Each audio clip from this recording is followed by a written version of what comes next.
व्यासं सुखं गौडपदं महतं गोविन्द योगेन्द्रमदार्यं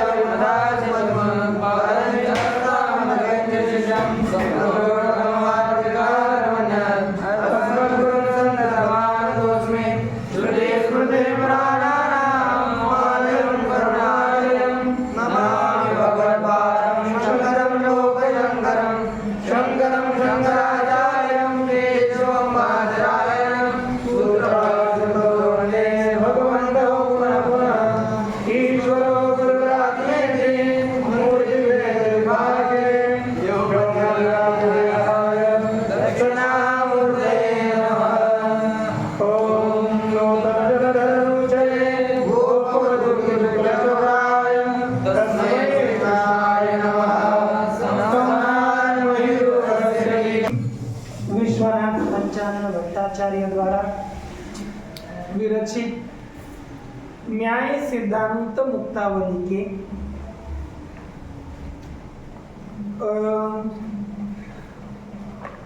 साधर्म्य वैधर्म्य इस प्रकरण का विचार करते हुए हम लोगों ने कल आत्मा और आकाश का साधर्म्य यह आरंभ किया था। आत्मा और आकाश का साधर्म्य बताया था। क्या बताया था रे? अव्याप्त वृत्ति क्षणिक विशेष गुणवत्व, यह साधर्म्य बताया था। और अव्याप्त वृत्ति का अर्थ कहा था जो सब स्थानों में न रहने वाला, वह अव्यक्त वृत्ति है। और क्षणिक तृतीय क्षण ध्वंस प्रतियोगित्व क्षणिकत्व, ये क्षणिकत्व की व्याख्या करी। और विशेष गुण तो षोडश है, ये ध्यान रखिए। ये क्षणिक क्यों है का कैसे नष्ट होते हैं का योग्य विभू विशेष गुणानाम स्वोत्तरवर्ती विशेष गुण नाश्यत्व नियमात्। योग्य विभू योग्य विभू के योग्य विभू नहीं, योग्य विशेष गुण लेना है। योग्य विभू के विशेष गुणों में अपने उत्तरवर्ती विशेष गुणों के द्वारा नश्यत्व है। अर्थात ये ज्ञान अपने बाद में होने वाले ज्ञान के द्वारा नष्ट होगा।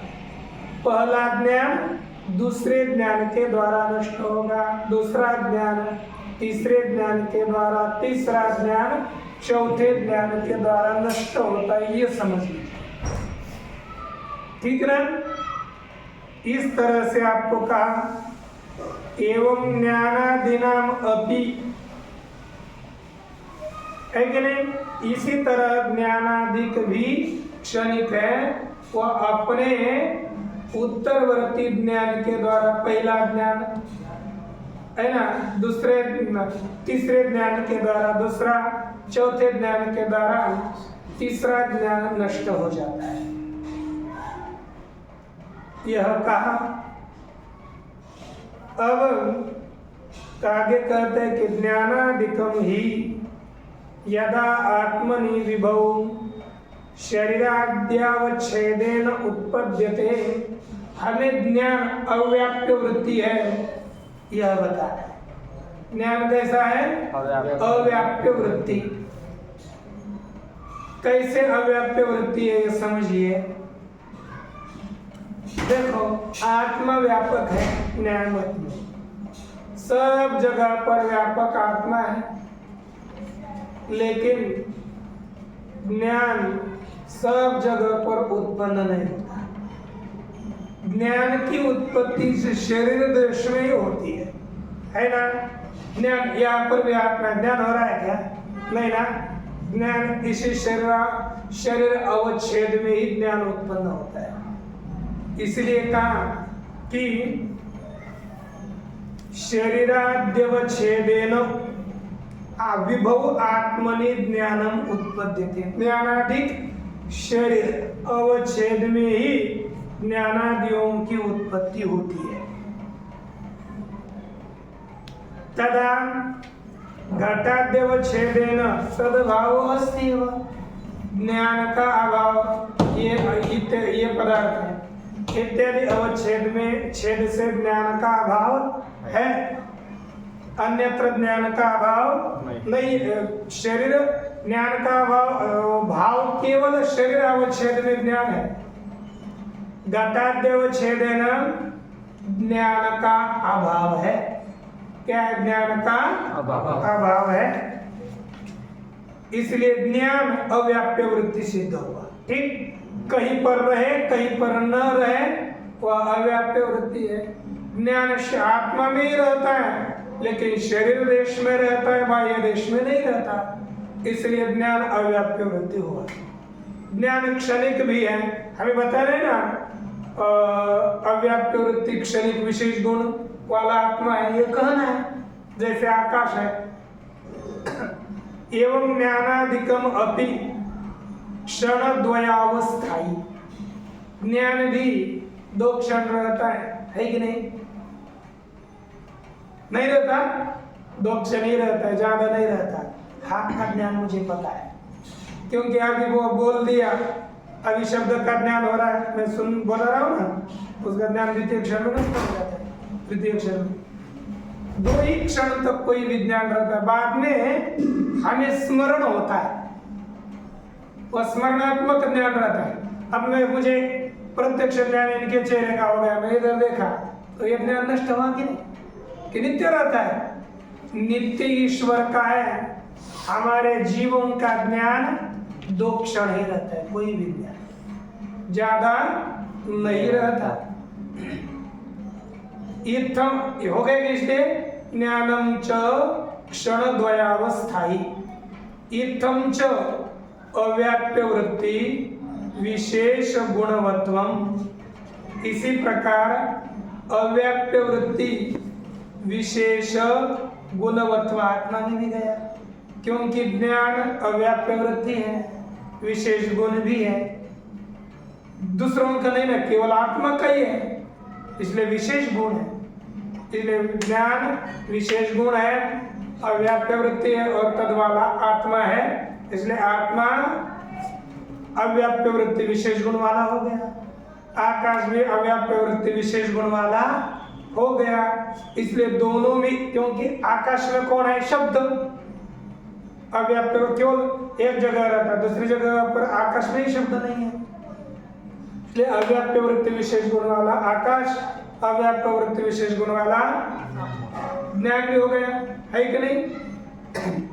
इस तरह से दोनों का साधन में हो गया अव्याप्य वृत्ति क्षणिक विशेष गुणवत्ता। अब पृथ्वी इत्यादियों में चलो, पृथ्व्यादौ रूपादीन विशेष गुण अस्ति।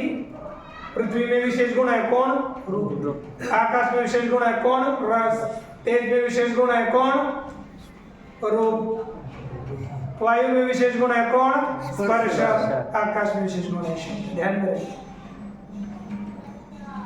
पृथ्व्यादौ रूपादि विशेष गुणो अस्ति, अतः अव्याप्य वृत्ति इति उक्तम। इसलिए वो भी क्या बताया?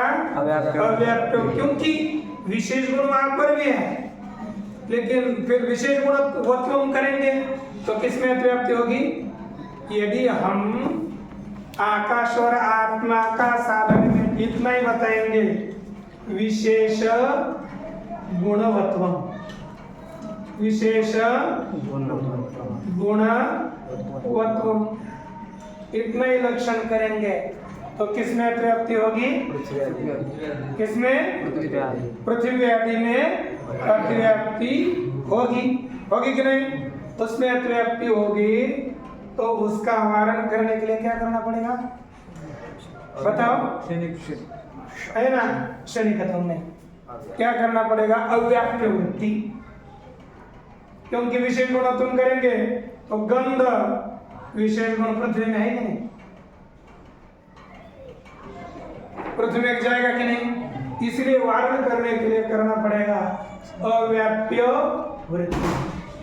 देखो ये जो गंध गुण है ना सकल पृथ्वी में है, पृथ्वी में कहीं नहीं कहीं है ऐसी बात, सकल पृथ्वी में ये गंध गुण रहता है।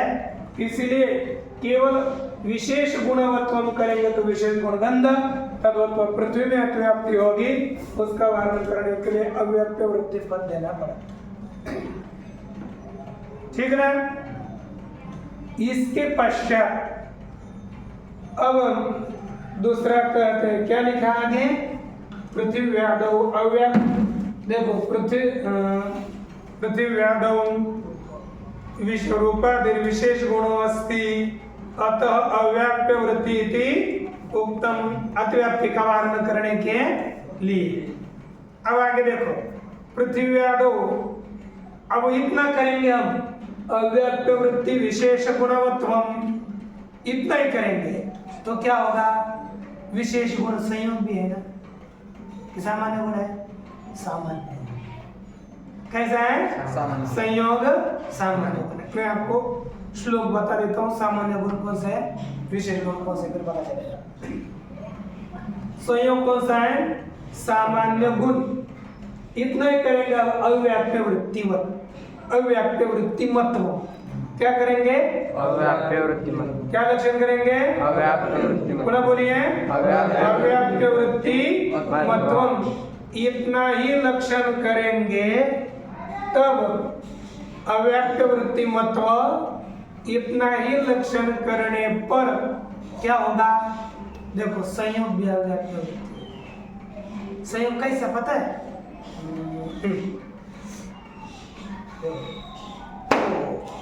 संयोग होगा कि हाथ का पुस्तक पूरे फलक में है क्या, इसी कोने में है ना। अव्याप्य वृत्ति सब जगह पर होगा तो व्याप्य वृत्ति, एक कोने में होगा तो ये कैसा हो गया, तो संयोग भी अव्याप्य वृत्ति है ना। तो अव्याप्य वृत्ति मत किसमें गया, पृथ्वी में, तो पृथ्वी है ना, तो पृथ्वी में अतिव्याप्ति होगी पुनः, इसलिए वारण करने के लिए देना पड़ेगा विशेष गुणवत्वम। क्या देना पड़ेगा, विशेष गुणवत्वम। क्या हो गया, अव्याप्य वृत्ति विशेष गुणवत्वम। क्या लक्षण हुआ, अव्याप्य वृत्ति विशेष गुणवत्वम, अव्याप्य वृत्ति विशेष गुणवत्वम, ये इतना लक्षण। देखो न च रूपादीनां कदाचित् तृतीय क्षणे न संभवात् क्षणिक विशेष गुणवत्वम चित्यादौ अतिव्याप्तम इति वाच्यम।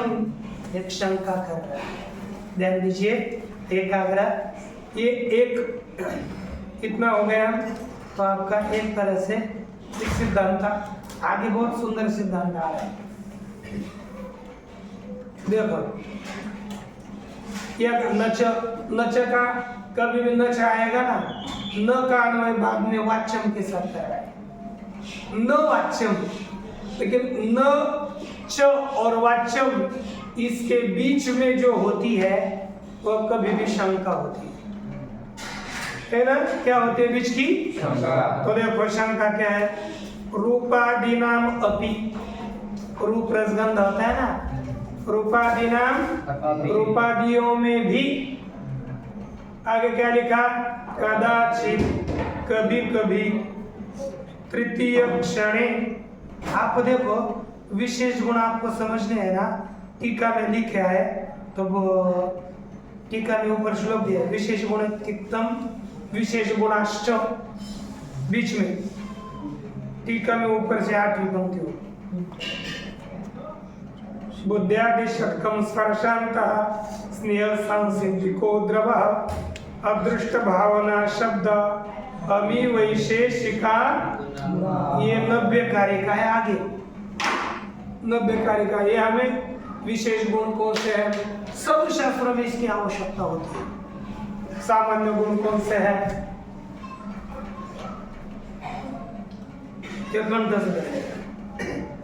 अब यहाँ पर क्या लिख रहे हैं, रूपादीनाम अपि, रूपादियों में भी, कदाचित कभी कभी, टीका में लिखा घटोत्पत्ति तृतीय क्षण, घट उत्पन्न हुआ ना, तीसरे घट उत्पन्न होने के बाद तीसरे क्षण में नाश संभवा, नाश हो जाता है कभी कभी, नित्य नहीं। कैसे? क्योंकि देखो तत्र घटे घट द्वितीय क्षणे उत्पन्नस्य घट ध्वंस क्षणे स्थितस्य रूपस्य घट ध्वंसा व्यवहितोत्तर क्षणे ध्वंसा। यानी हुआ क्या, कभी कभी रूप का नाश कैसे होता है? देखो नया नया घट कच्चा रहता है ना, पहले घट उत्पन्न हुआ, पहले क्षण में क्या हो गया, कुंभकार ने घट उत्पन्न किया। दूसरे क्षण में रूप उत्पन्न हो, घट के बाद घट का कार्य रूप है ना, तो बाद में रूप आएगा। तीसरे क्षण में घट का नाश हो गया, फूट गया, तुरंत फूट गया, बना कि नहीं फूटा, पूरा हुआ। और क्या कदाचित नित्य है कि कभी टूट उठाने का बनाया, उस उठा करके इधर रखने लगा, टूट गया, ऐसा ही उठाते समय। तो पहले क्षण में घट उत्पन्न, दूसरे क्षण में रूप उत्पन्न, तीसरे क्षण में घट नाश, चौथे क्षण में रूप नाश, हुआ कि नहीं? तो एक रूप उत्पन्न हुआ, स्थित हुआ, तीसरे क्षण में नष्ट हुआ कि नहीं? कभी कभी तृतीय क्षण में रूपादियों का विनाश होता है कि नहीं? और रूप कैसा पता है? व्याप्य वृत्ति। कैसा है? तो यहाँ पर इतना ही करेंगे तो लिख देखो ये क्या कह रहा है, कदाचित तृतीय क्षण रूपादियों का भी नाश संभव होने से क्षणिक विशेष गुणवत्वम, क्या लिखा है? क्षणिक विशेष गुणवत्वम क्षित्यादो अतिव्याप्त। तो क्षणिक विशेष गुण तो पृथ्वी में गया ना, कि क्षणिक विशेष गुण हो गया रूप, उसकी वाली गुण हो गई पृथ्वी, तो पृथ्वी में भी लक्षण चला जाएगा। उसका वारण करने के लिए है ना, इतिवाचम उसमें व्याप्ति हो गई, ऐसा करना चाहिए। तो उत्तर देते नहीं।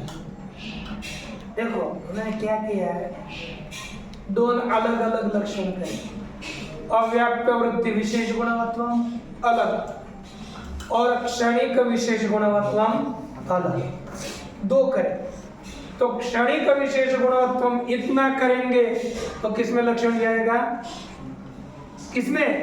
पृथ्वी में। देखो कभी दोष देने वाला छिद्र ढूंढता है, छिद्र। क्षणिक विशेष गुण कौन हो गया? रूप। तो रूप वाला कौन हो गया? पृथ्वी। आप कितने हो गए? तो कितने में लक्षण गया? पृथ्वी आप 30 में। हम किसका किसका कर रहे हैं?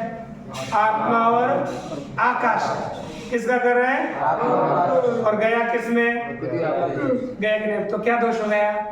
अतिव्याप्ति हुई ना, तो उसका वारण करना है। इतिवाच्यम अतिव्याप्ति हो रही है ऐसा कोई कहेगा तो इतिवाच्यम नचवाच्यम ऐसा नहीं करना चाहिए। क्यों? तो देखो अपेक्षा बुद्धि लिखा, चतुक्षण वृत्ति जन्य। थोड़ा आपको विशेष समझना है तो बोलिए चतुक्षण वृत्ति। बोलिए चतुक्षण वृत्ति जन्यावृत्ति जन्यावृत्ति चतुक्षण वृत्ति जन्यावृत्ति चतुक्षण वृत्ति जन्यावृत्ति जातिमत विशेष गुणवत्वस्य जातिमत विशेष गुणवत्वस्य चतुक्षण वृत्ति चतुक्षण वृत्ति जन्यावृत्ति जन्यावृत्ति चतुक्षण वृत्ति जन्यावृत्ति जातिमत चतुक्षण वृत्ति जन्यावृत्ति जातिमत विशेष गुणवत्वस्य विशेष गुणवत्वस्य तदर्थत्वात्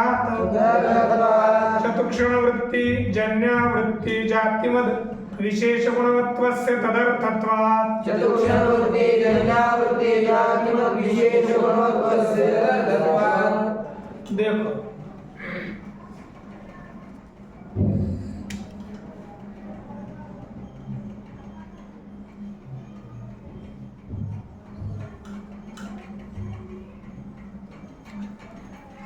क्षणिक विशेष गुणवत्व इस पद से क्या विवक्षित है, क्या बताना है, यह समझना। देखो टीका में चतुक्षण वृत्ति इति लिखा है, वो आप शब्द पढ़ेंगे तो फिर आपको समझने में, क्योंकि आपके आगे पंक्ति होगी तो आज नहीं समझ में आई तो कल पढ़ेंगे तो कभी ना कभी समझ में आती है। तो यहाँ पर लिखा क्या कहा है कि चतुक्षणादि वृत्तिनि, क्या लिखा है? चतुक्षणादि वृत्ति। चार क्षण, चार इत्यादि क्षण में रहने। कौन से क्षण में? चार इत्यादि क्षण में रहने वाले। चतुक्षण वृत्ति चार क्षण में रहने वाला इत्यादि। अब चार क्षण में कौन रहता है? बोलो। चार क्षण में रहने वाले जन्य पदार्थ रूप क्षण में रहता है नहीं? हाँ, चार क्षण में रहने वाला जन्य पदार्थ रूप भी चार क्षण रह सकता है ना, ये नहीं रहता तो हमारा रह रहा है ना। ये देखो चार क्षण से आगे रह रहा है तो चार क्षण कम से कम चार तो रह रहा है ना, चार से आगे हजारों है, कोई लेना देना नहीं, लेकिन चार में रहना चाहिए। तो देखो चार क्षण में चतुक्ष लिखा है, चतुक्षण वृत्ति यानी जन्यानि रूपादिनी, माने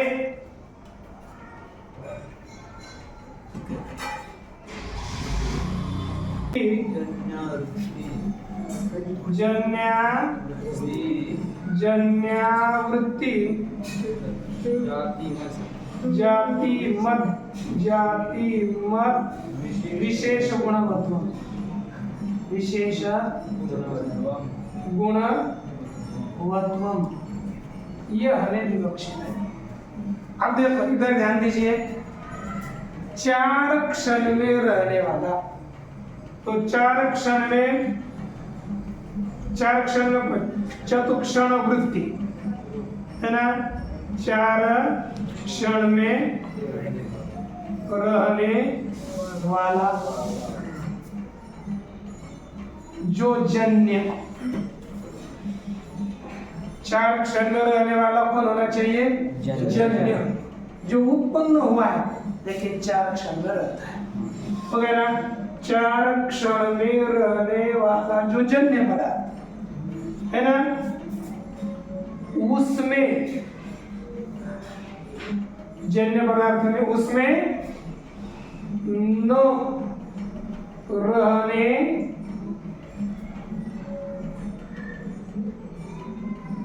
वाला, उसमें न रहने वाले जाति वाला विशेष गुणवान ये होना चाहिए। ये शब्द से आपको क्यों कहा? देखो अब हम चार क्षण में जो जो पदार्थ रहते हैं उसमें न रहने वाली जाति पकड़े। चार क्षण में कौन रहता है? चार क्षण में रहने वाला लोग, चार क्षण में रहने वाला रस, चार क्षण में रहने वाला गंध, है कि नहीं? जो जो चार क्षण में रह रहे वो सब ले, और जन्य लेना लेकिन उत्पन्न नहीं हुआ। चार क्षण में रहने वाला जो उत्पन्न हुआ पदार्थ कौन हो गया? गंध ही। चतुक्षण वृत्ति, चार क्षण में रहने वाला जो जन्य, जैसे रूप रस गंध, उसमें रूप रस गंध में न रहने वाली जाति, उसमें न रहने वाली जाति कौन हो गई? शब्दत्व, ज्ञानत्व। क्योंकि ज्ञान विचार क्षण में नहीं रहता और शब्द विचार क्षण में नहीं रहता। शब्द का विचार क्षण टिकता नहीं, ज्ञान का विचार क्षण नहीं रहा। तो ये 4 क्षण में रहने वाले पदार्थ में नहीं रहता। ये तो 2 क्षण में रहता है, तीसरे क्षण में तो नष्ट होता है कि नहीं? तो 4 क्षण में रहने वाला जो जन्य पदार्थ रूप रस गंध, उसमें न रहने वाली जाति शब्दत्व, ज्ञानत्व। तो जातिवान कौन हो गया? शब्द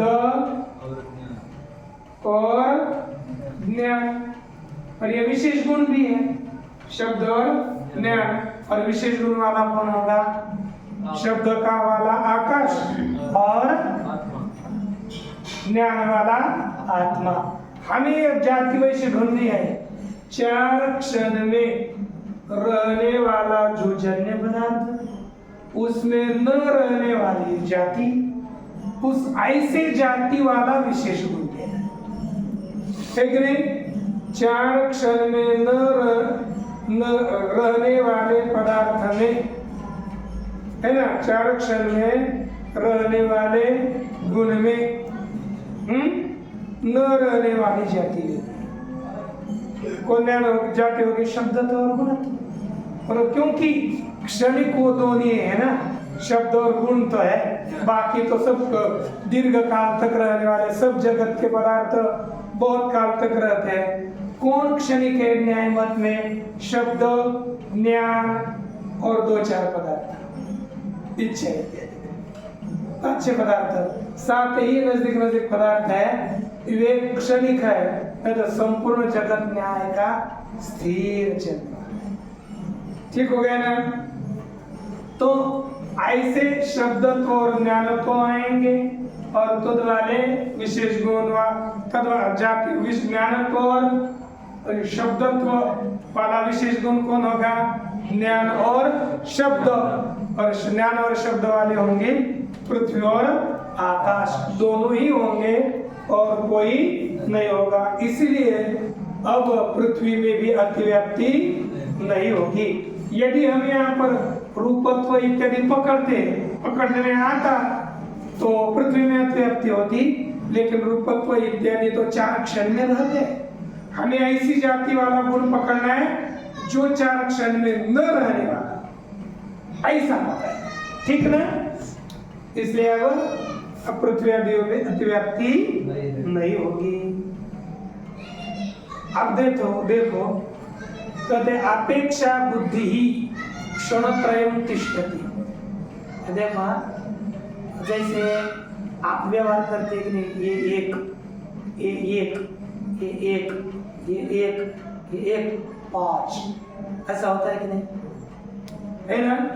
ये बोलते हैं ना, एक करके 2 बोल देंगे। तो ये एक है सबकी अपेक्षा से, ये दूसरा एक है, इसको भी हम कह देंगे ये अपेक्षा है हमारी, इसको एक सबको मान करके पुनः जितनी संख्या मिलेगी उतना बोल देंगे। तो ये अयम एक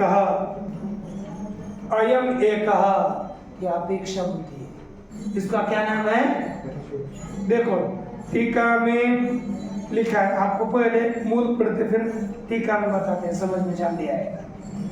अपेक्षा बुद्धि रीति ऐसा नीचे लिखा है। देखो अपेक्षा बुद्धि क्षणत्रयम् तिष्ठति। अपेक्षा बुद्धि माने एक ज्ञान है, अपेक्षा ज्ञान, ये 3 क्षण रहता है। क्षण चतुष्टयम् तु न किमपि जन्य ज्ञानाधिकम तिष्ठति। ये तो ही ऐसा ज्ञान है 3 क्षण रहता है। ये तो सभी ज्ञान द्वितीय क्षण में, 2 क्षण रहते, तीसरे क्षण में नष्ट होते। लेकिन अपेक्षा बुद्धि एक ज्ञान है 3 क्षण रहता है, चौथे क्षण में नष्ट होता है। ये ध्यान दीजिए। लिखा अपेक्षा बुद्धि क्षणत्रयं तिष्ठति क्षण चतुष्टयं तु न किमपि जन्य ज्ञानाधिकम तिष्ठति। 4 क्षण तो कोई भी जन्य ज्ञान नहीं रहता। उत्पन्न होने वाला एक ही ऐसा ज्ञान है जो 3 क्षण तक रहता है। नहीं तो सभी ज्ञान कितने क्षण तक रहते हैं? 2। एक ज्ञान 3 क्षण तक रहता है, 4 क्षण तक कोई भी ज्ञान नहीं रहता। लिखा जन्य ज्ञानाधिकम तु किमपि न क्षण चतुष्टयम न किमपि जन्य ज्ञानाधिकम तिष्ठति। लेकिन रूपत्वादिक तो देखो ना, रूपत्वादिकम तो क्षण चतुष्टय स्थायिनी अपि रूप इत्यादि तो 4 क्षण भी रहते हैं, ज्यादा भी रहते हैं। लेकिन मैं छोटा बोलते हैं, देखो हम इसका रूप है कितने क्षण रहा? हाँ 4 बहुत रहा, जब से बना तब से है। लेकिन 4 तो रहा कि नहीं? तो 4 क्षण भी रहते हैं। तो इसलिए रूपादौ वर्तते इति तद्विदास, इसलिए रूपादियों को हटा दिया। अर्थात रूपादियों को हम इसमें यहाँ पर जात विशेष गुण रूप से विशेष गुण इस शब्द के द्वारा रूपादियों का हम ग्रहण नहीं ले सकते। हमें विशेष गुण कौन सा चाहिए? 4 क्षण में रहने वाले, किसी गुण में न रहने वाले जाति वाला चाहिए। यानी 3 क्षण तक रहने वाला जाति वाला गुण चलेगा, 4 क्षण में रहने वाला जाति वाला गुण नहीं चल सकता। ठीक ना? ऐसा विशेष गुण लेना है जो 4 क्षण तक न रहे, ऐसा ही विशेष गुण लेना है। एक नहीं, जो 4 क्षण तक कभी भी न रहे, ऐसा विशेष गुण। रूप तो 4 क्षण तक तो रहता है, इसलिए रूपाधिक नहीं ले सकते। इसलिए उनको उनका ग्रहण करके पृथ्वी आदियों में अतिव्याप्ति हम नहीं ले सकते। देखो ईश्वर ज्ञान से हम जन्य गुण लेना है, ऐसा मत बोलो केवल ज्ञान, जन्य लेना है, जन्य। ईश्वर ज्ञान से चतुक्षण वृत्तित्वात्, ईश्वर का ज्ञान तो नित्य है ना, कभी नष्ट होता नहीं। तो 4 क्षण में भी रहने वाला ईश्वर का ज्ञान है, इसलिए चतुक्षण वृत्तित्वात् ज्ञानत्वस्य तद्वृत्तित्वात्। और ज्ञानत्व चतुक्षण में रहने वाले ईश्वर के ज्ञान में भी ज्ञानत्व रहता है कि नहीं? रहता है। तो फिर ज्ञानत्व की नहीं, ज्ञानत्व को भी नहीं ले सकेंगे, क्योंकि हम कह रहे 4 क्षण में रहने वाला जो जन्य छोड़ दो बस, 4 क्षण में रहने वाला जो कुल ईश्वर का ज्ञान, उसमें न रहने वाली जाति कौन होगी? ज्ञानत्व तो रहने वाली है, न रहने वाली ले नहीं सकते ज्ञानत्व, वरना अव्याप्ति हो जाएगी कि नहीं। इसीलिए हमने क्या पद दिया? जन्य पकड़ो रे, नित्य को मत पकड़ो। 4 क्षण में रहने वाला जो जन्य पदार्थ, इसमें 4 क्षण में रहने वाला जो जन्य पदार्थ, उसमें न रहने वाली जाति वाला। अब 4 क्षण में रहने वाला जन्य पदार्थ ईश्वर ज्ञान है, लेकिन हमारा ज्ञान नहीं ना। तो 4 क्षण में रहने वाले वो ज्ञानत्व, लेकिन एक ज्ञानत्व नहीं, इसलिए जन्य लिया, उसमें न रहने वाली जाति। देखो यहाँ कहते ईश्वर ज्ञानस्य चतुक्षण वृत्तित्वात् ज्ञानत्वस्य तद्वृत्तित्वात्। ज्ञानत्व ईश्वर के ज्ञान में रहता है, इसलिए उसका वर्णन करने के लिए हमें पकड़ा जन्य कर दिया। देखो यदि आकाश जीवात्मनो साधर्म्यम तदा जन्यति न देव। कहते आकाश और जीवात्मा का केवल साधारण में बताएंगे ना, तब जन्म देने की आवश्यकता नहीं है। द्वेषत्वादिकम आदाय, ज्ञान को छोड़ दो, द्वेष ले लेंगे, द्वेष गुण। द्वेषत्वादिकम आदाय लक्षण समन्वया। देखो, चार क्षण में रहने वाला चार क्षण में रहने वाला ज्ञान, उसमें न रहने वाला गुण द्वेषत्व, और द्वेषत्व वाला द्वेष, और द्वेष किस में रहता है? जीव में। द्वेष जीव करता है कि नहीं? हम दूसरे का द्वेष करते हैं तो द्वेष वाले हम हो गए, और आकाश भी शब्द वाला है। तो यही क्षणिक विशेष गुणवत्व का अर्थ है, चार क्षण में न रहने वाला गुण वाला पदार्थ, कम से कम चार क्षण में न रहने वाला जो गुण, ऐसे गुण वाला पदार्थ पकड़ता है। देखो, परम महत्वस्य तादृश गुणत्वात्, परम महत्व है ना, वह उस तरह का क्षणिक गुण हो गया। चतुर्थ क्षणे द्वित्वादीनाम अपि नाशाभ्युपगमात्, चौथे क्षण में द्वित्वादियों का भी नाश स्वीकार। परम महत्व से तादृश गुणत्वात्, यह हमें चार क्षण में रहने वाला गुण कौन हो गया? परम महत्व है ना। चार क्षण में रहने वाला गुण परम महत्व, चार क्षण में न रहने वाला गुण द्वेष, और उस द्वेष वाला हो गया जीवन। चतुर्थ क्षण में म्हणजे चौथे क्षण में द्वित्वादियों का भी, अयम एक हम बोलते हैं ना, तो द्वित्वादियों का भी नाश हो जाता है। इति द्वित्वादीनाम अपि तथात्वात्, द्वित्वादि भी क्या हो गए? क्षणिक। तथात्वात् माने क्षणिकत्वात्। उसमें द्वित्वादियों में अतिव्याप्ति का वारण करने के लिए क्या पद दिया? विशेष, ये पद देना पड़ेगा। त्रिक्षण वृत्तित्वम वा वक्तव्यम, अतः कहते हैं क्षणिकत्व क्या है? त्रिक्षण वृत्तित्वम, इतना भी हम क्षणिकत्व कह सकते हैं। द्वेषत्वादिकम आदाय आत्मनि लक्षण समन्वय, द्वेषत्व इत्यादियों को लेकर के आत्मा में लक्षण का समन्वय होगा। क्योंकि क्या समझ लेंगे हम? क्षणिक पदार्थ हो गया द्वेष, और द्वेष विशेष गुण भी है, तो क्षणिक विशेष गुण हो गया द्वेष, तद्वत हो जाएगा आत्मा में। और यह आकाश में भी क्षणिक विशेष गुण हो गया शब्द, तद्वान हो जाएगा आकाश।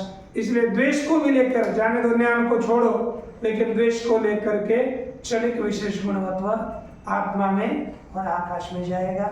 इस तरह से आकाश और आत्मा का साधन बताया, बाकी का बाकी।